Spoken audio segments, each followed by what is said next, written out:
हैं। जब कार्य और कारण का भेद नहीं था तब भी आप स्वयं सिद्ध स्वरूप से स्थित थे, इसी से आप सबके कारण भी हैं। सच्ची बात तो ये है कि आप जीव जगत के भेद और स्वगत भेद से सर्वथा रहित एक अद्वितीय हैं। आप स्वयं ब्रह्म हैं।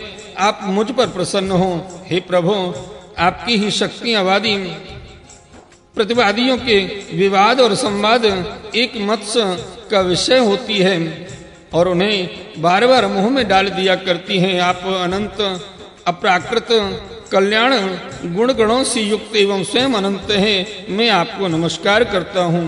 हे भगवान, उपासक लोग कहते हैं कि हमारे प्रभु हस्त पादादि से युक्त साकार विग्रह हैं और सांख्यवादी कहते हैं कि भगवान हस्त पादादि विग्रह से रहित निराकार हैं।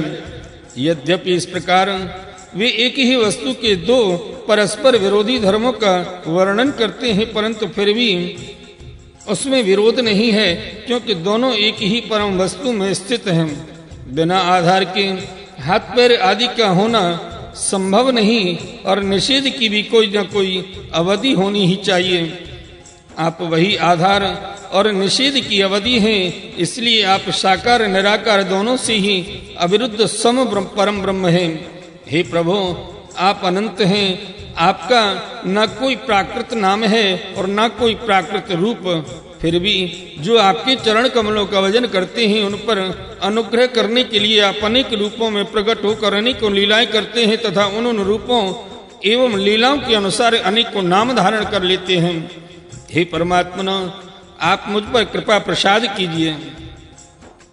लोगों की उपासनाएं प्राय साधारण कोटि की होती हैं, अतः आप सबके हृदय में रहकर उनकी भावना के अनुसार भिन्न भिन्न देवताओं के रूप में प्रतीत होते रहते हैं।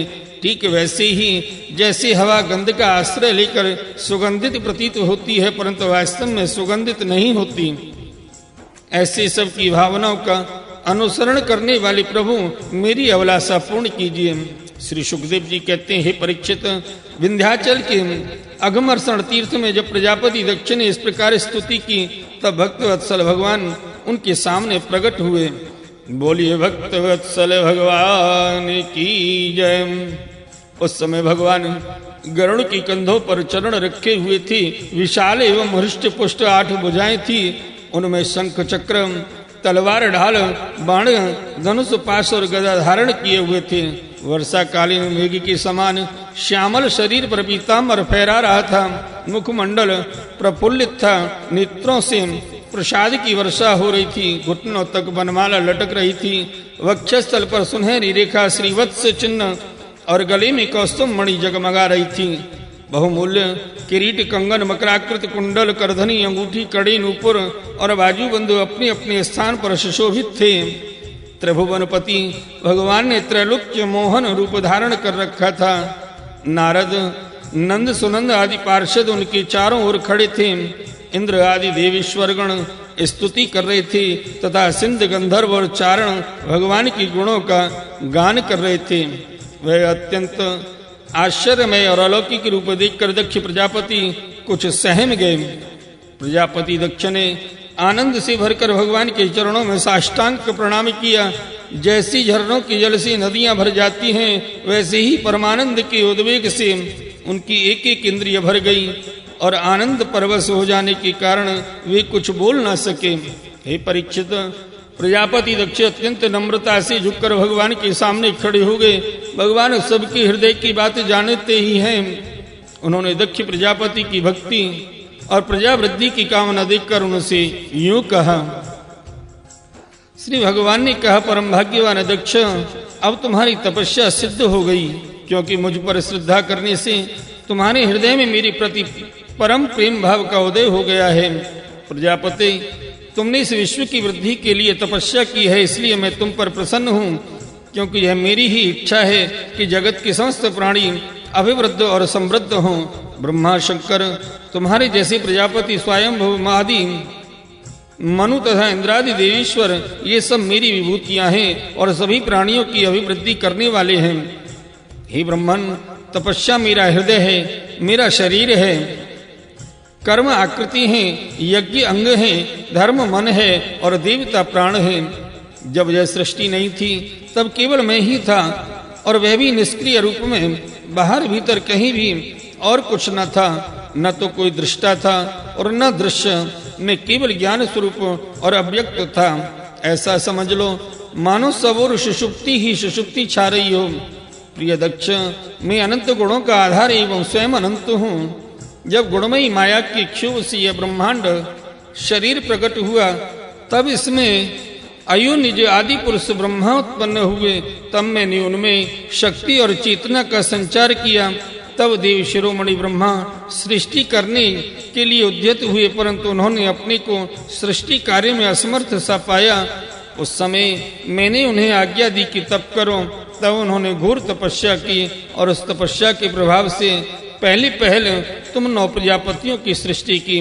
प्रिय दक्ष, देखो ये पंचजन प्रजापति की कन्या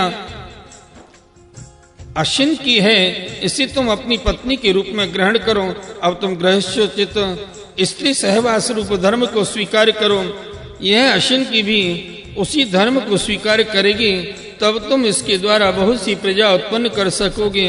हे प्रजापति, अब तक तो मानसी सृष्टि होती थी, परंतु अब तुम्हारे बाद सारी प्रजा मेरी माया से स्त्री पुरुष के संयोग से ही उत्पन्न होगी तथा मेरी सेवा में तत्पर रहेगी। श्री सुखदेव जी कहते हैं, विश्व के जीवन दाता भगवान श्री हरि यह कहकर दक्ष के सामने ही इस प्रकार अंतर्ध्यान हो गए, जैसे स्वप्न में देखी हुई वस्तु स्वप्न टूटते ही लुप्त हो जाती है। बोले श्रीमद्भागवत महापुराण की जय। आइए भक्त वृंदो, श्रीमद्भागवत महापुराण के 6वें स्कंद में 5वां अध्याय श्री नारद जी के उपदेश से दक्ष पुत्रों की विरक्ति तथा नारद जी को दक्ष के शाप का प्रसंग श्रवण करते हैं। श्री सुखदेव जी कहते हैं, हे परीक्षित, भगवान के शक्ति संचार से दक्ष प्रजापति परम समर्थ हो गए थे। उन्होंने पंचजन की पुत्री अशंकी से हरेश्व नाम के 10 पुत्र उत्पन्न किए। राजन, दक्ष के ये सभी पुत्र एक आचरण और एक स्वभाव के थे। जब उनके पिता दक्ष ने उन्हें संतान उत्पन्न करने की आज्ञा दी, तब वे तपस्या करने के विचार से पश्चिम दिशा की ओर चले गए। पश्चिम दिशा में सिंधु नदी और समुद्र के संगम पर नारायण सर नाम का एक महान तीर्थ है। बड़े बड़े मुनि और सिद्ध पुरुष वहां निवास करते हैं। नारायण सर में स्नान करते ही हर्षों की अंतःकरण शुद्ध हो गए। उनकी बुद्धि भागवत धर्म में लग गई। फिर भी अपने पिता दक्ष की आज्ञा से बंधे होने के कारण वे उग्र तपस्या ही करते रहे। जब देव ऋषि नारद ने देखा कि भागवत धर्म में रुचि होने पर भी ये प्रजा वृद्धि के लिए ही तत्पर हैं, तब उन्होंने उनके पास आकर कहा, अरे हरेश्वो, तुम प्रजापति हो तो क्या, वास्तव में तो तुम लोग मूर्ख ही हो। बतलाओ तो, जब तुम लोगों ने पृथ्वी का अंत ही नहीं देखा, तब सृष्टि कैसे करोगे। बड़े खेद की बात है।